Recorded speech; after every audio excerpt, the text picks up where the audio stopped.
mean, poor JT, because I That's why like I J. like, dude.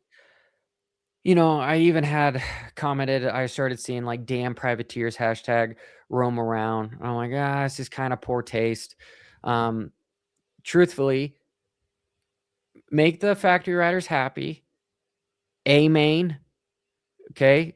Take away their heat races, maybe even add a main, right? Qualifying is still race day live would be more entertaining because that's basically like who's going to be the starting position for the main event.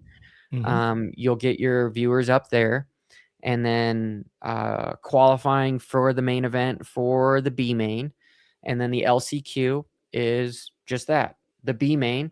Let those guys like the Kevin Morans, the Tristan Lanes, all these real fast, talented kids, Mitchell Harrison, like all these guys, get them a championship series that they can travel and have them race for 30 grand a weekend.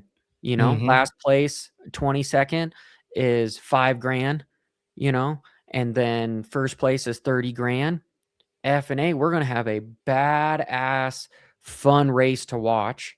That is another opportunity for storyline for Feld Entertainment. They fucking run a circus, Barlington Bailey's and Disney on Ice. That's all about storylines. You then have your entire Feld NBC TV crew now can be like, hey, you're in this championship battle for the whatever. They come up with a cool name for Supercross B. I don't know, something that sounds cool. Like marketing guys, go for it. But there's so much more content there that's worth watching, because sometimes you'll have main events that were kind of like this one with the 450s where Hunter just got out front. Wasn't that exciting? 250 was exciting because Deegan came from 10th to 1st. But if we had a third main event that was a three-way battle for the win, dude, I'm tuning in. You know what I did, Coach, this weekend?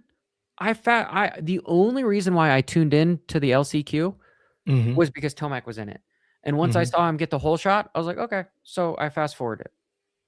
You have two things that I thought were interesting. I even commented to Michaela. Tomac in the LCQ validates exactly what you've been saying all year long.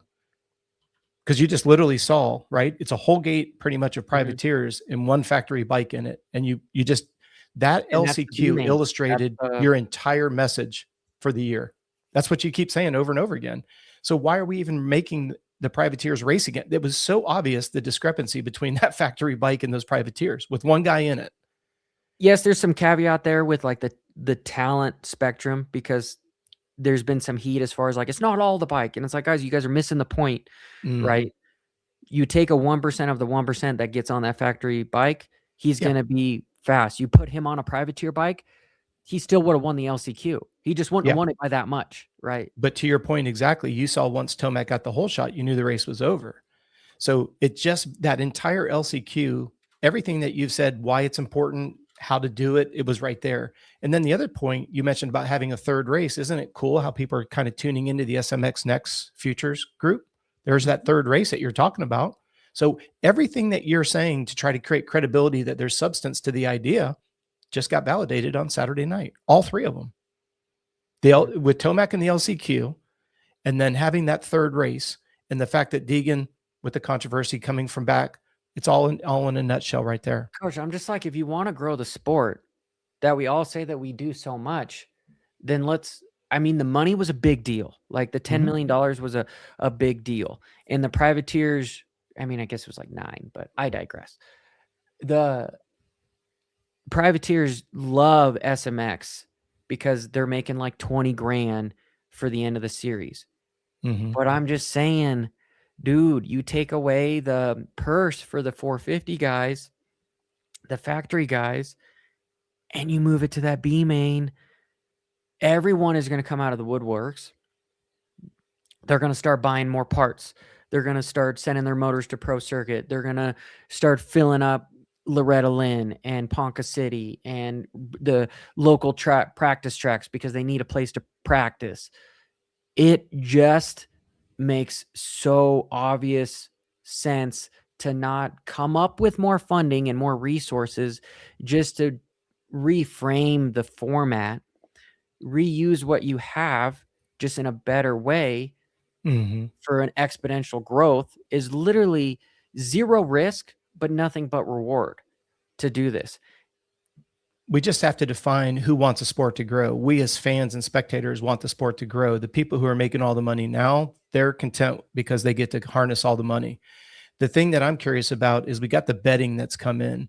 And now with this decision, what is the legal ramifications for that? Like if the Kentucky Derby, the winner gets docked a spot, the winning horse gets docked a spot because he cut over on somebody coming out of turn number 2. What does that do for the trickle down effect with the gambling and